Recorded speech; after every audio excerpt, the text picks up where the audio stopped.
বনি ইসরাইলের এক লোক 500 বছর আল্লাহর ইবাদত করেছে। কয় বছর?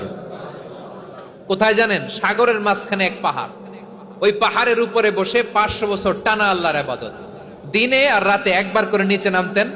সেখানে আল্লাহ তাআলা পাথরের ভেতর থেকে তার জন্য মিঠা পানির ব্যবস্থা করে দিয়েছেন, আর একটা ডালিম গাছের ব্যবস্থা করে দিয়েছেন। সকালে নামলে একটা টসটসে ডালিম, রাতে নামলে টসটসে ডালিম। এগুলো খেয়ে খেয়ে 500 বছর সে আল্লাহর ইবাদত করেছে।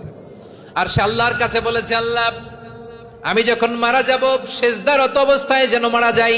ঠিকই আল্লাহ সেজদারত অবস্থায় সাইয়েদনা আজরাইলকে পাঠিয়ে দিলেন। সেজদারত অবস্থায় লোকটা মারা গেল। 500 বছর ইবাদতের পরে আল্লাহর দরবারে কিয়ামতের কঠিন ময়দানে যখন লোকটা হাজির হয়ে যাবে, আল্লাহ বলবেন, আদখিলু আবদি আল জান্নাতা বিরহমাতি, আমার বান্দাকে আমার দয়া আমার ভালোবাসা দিয়ে জান্নাতে ঢুকায়া দাও। 500 বছর ইবাদত করছে তো আমার দয়ায় আমার বান্দারে জান্নাত দাও। এই বান্দা বলে, বালবি আমালি, আল্লাহ তোমার দয়া লাগবে কেন? আমি আমার আমল দিয়ে জান্নাতে যেতে চাই। কি দিয়ে? কথা বুঝে নাই বোধহয়। আল্লাহর এই বান্দা কি দিয়ে জান্নাতে ঢুকতে চায়?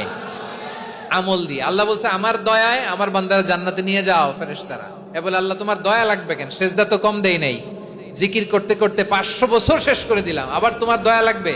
আমি তো আমার আমলেই জান্নাতে যেতে পারি। আল্লাহ বলবেন, তাই ঠিক আছে, আমি চাইলাম দয়া দিয়ে জান্নাত দিব, তুমি চাইলে আমল দিয়ে ঢুকবা। ঠিক আছে, তোমার আমল আর আমার যে দয়া দুইটার একটু মাপ দেই। তোমার 500 বছরের ইবাদত এক পাল্লায় রাখো।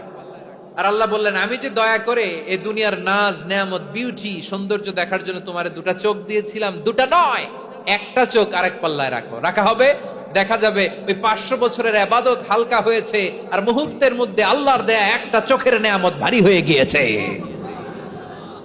আল্লাহ বলবেন, তোমার কথা মতো মাপ দেয়া হলো, এবার ফলাফল দেখো। হিসাব বলে, তুমি এখন জাহান্নামে যাবা। Go to the hell fire, যাও এবার জাহান্নামে যাও। মাপ চোখে যখন আসছো আমার সাথে হিসাব ক্যালকুলেশন, যাও তুমি এবার জাহান্নামে যাবা। এবার লোকটা কাচুমাচু করে বলে, আল্লাহ আমি বুঝি নাই, আল্লাহ আমি বুঝতে পারি নাই, খেয়াল করি নাই, তুমি আমারে ক্ষমা করো, তুমি আমারে মাফ করো।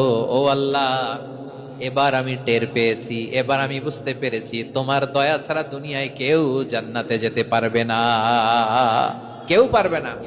আল্লাহ বললেন, ওরে গোলাম, তুই তো কিছুই ছিলি না, অস্তিত্বহীনতা থেকে তোরে অস্তিত্বে আনলো কে? ওই ছোট্ট শুক্রাণু থেকে মায়ের পেটে 9 মাস ধরে খাবার দিয়েছে কে? আবার সুস্থতার সাথে দুনিয়ার বুকে তোরে ডেলিভারির ব্যবস্থা করে দিল কে? আবার তোর মায়ের বুকের ভেতরে 2টা খাবারের লাইনের ব্যবস্থা করে দিল কে?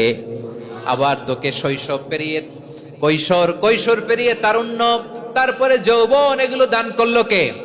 তার চেয়ে বড় কথা, পাহাড়ের মাঝখানে সাগরের মাঝখানে 500 বছর ইবাদত করার শক্তি তোর গায়ে দিয়েছে কে? এই সাগরের মধ্যে লোনা পানি, লবণের পানি মুখে দেয়া যায় না, সেখান থেকে আমি পাহাড়ের ভেতর থেকে মিঠা পানির ব্যবস্থা করে দিলাম। ওই জায়গায় তোরে রিজিকের বন্দোবস্ত করলো কে? সকাল বিকাল 2 বেলা টসটসে ডালিম খাওয়ার ব্যবস্থা করে দিল কে? তোর আবদার ছিল, আল্লাহ আপনি আমার সেজদারত অবস্থায় রুহু কবজ করবেন, তোর শেষ আবদারটাও পূরণ করেছে কে? ও গোলাম, আমার রহমতের তুলনায়, আমার নেয়ামতের তুলনায় তোর 500 বছরের ইবাদতের কোনো ওজনই হবে না। গোটা বিশ্বের কেউ কোনোদিন আমার জান্নাতে ঢুকতে পারবে না, আমি আল্লাহর দয়া ছাড়া। হুয়ার রহমানুর রহিম, তিনি দয়াময়, তিনি মেহেরবান। জিবরাইল আলাইহিস সালাম বিশ্বনবীর এই লম্বা হাদিসটা যখন শোনালেন, আমি যা যা বলছি এটা বিশাল এক হাদিসের অনুবাদ। বললেন, ইয়া মুহাম্মদ, এই দুনিয়ার সবটাই চলে আল্লাহর রহমত দিয়ে। হাদিসের শেষ কথা, সব চলে আল্লাহর কি দিয়ে?